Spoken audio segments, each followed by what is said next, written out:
The day the sky turned black wasn't the end. It was the beginning.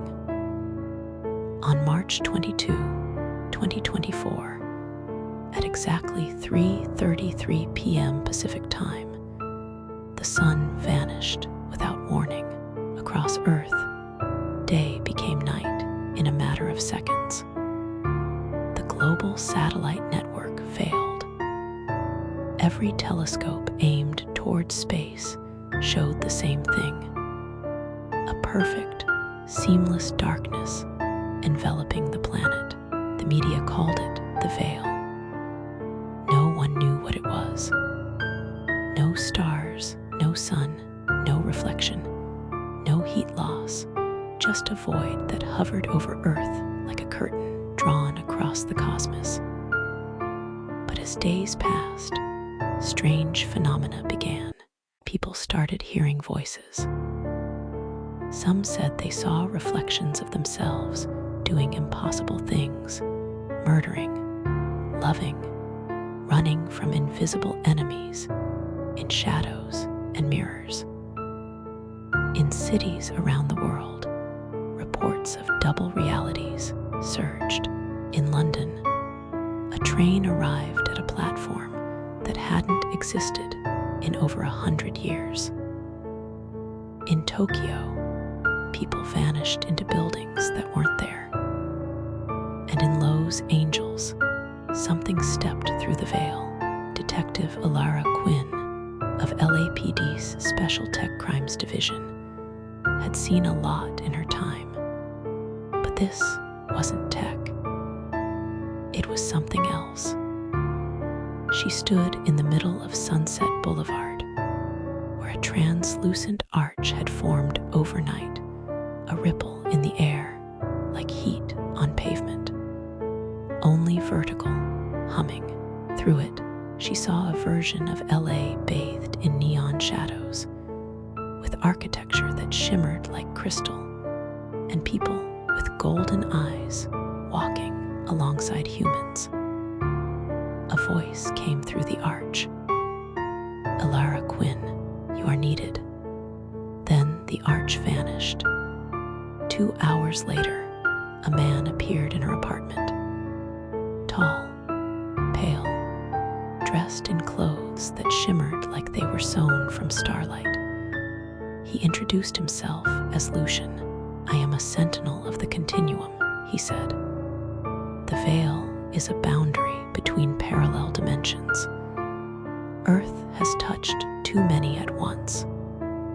The result is tearing everything apart." She didn't believe him until he touched her forehead and she saw them. Billions of Earths, infinite versions of herself, dying, thriving, warring, loving. In one, she was dead. In another, she ruled a planetary council.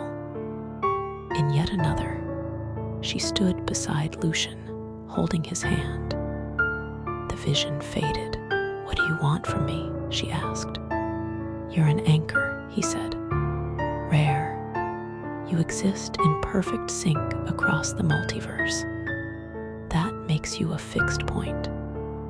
You can mend the breach." Alara followed Lucian into the multiverse. Each jump was like stepping through water made of memory. She visited alternate versions of Earth. A dystopian 1990s, Los Angeles ruled by AI.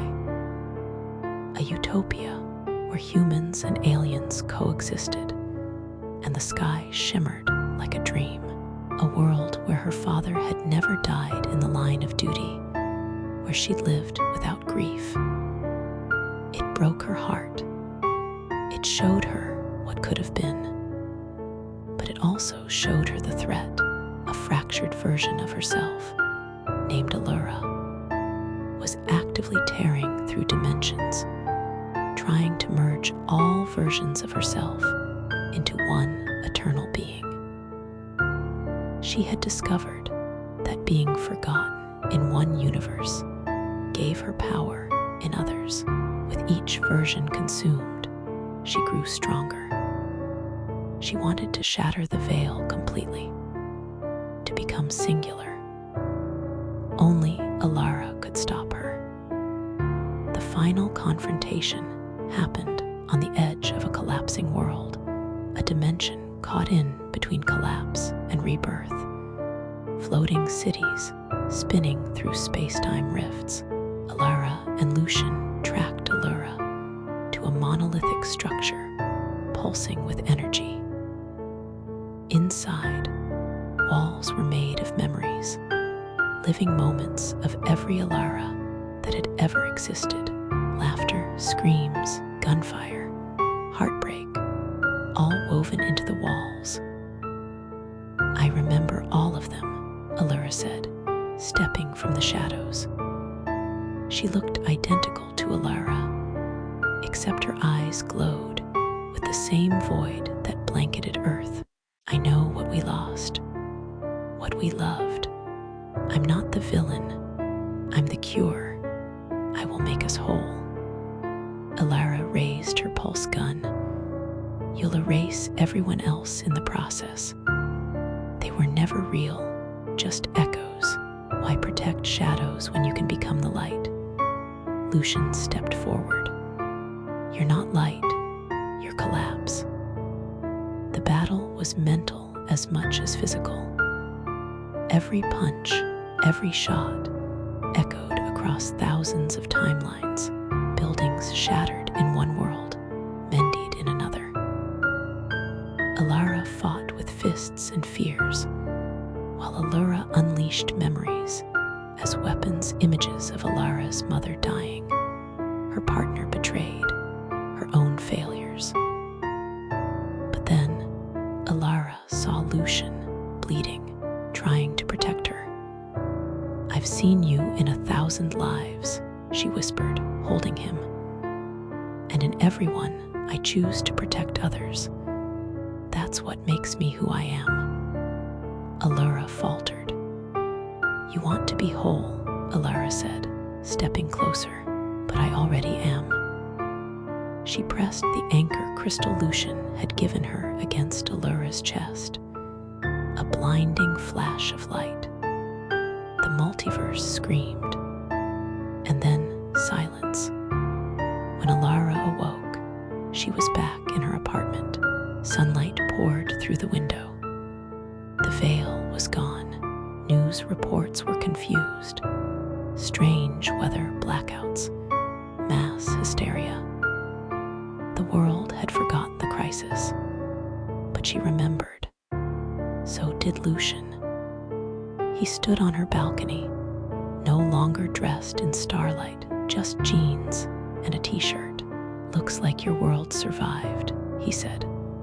For now.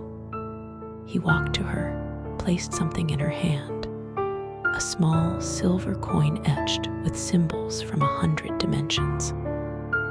If it ever happens again, he said, call me. She looked up. Will I see you again? He smiled. You already have. 1,000 times. He kissed her soft, familiar, like they'd done it before. Then he stepped into the light and vanished. Years later, Alara Quinn became the director of a new agency, the Veil Division, tasked with monitoring dimensional fractures. It was top secret, denied by governments, feared by the powerful. But she knew the truth. The multiverse was not stable, and somewhere out there, in the forgotten shadows of a dying world, another version of her might one day rise again. But this time, Earth had its anchor, and the veil would not fall again.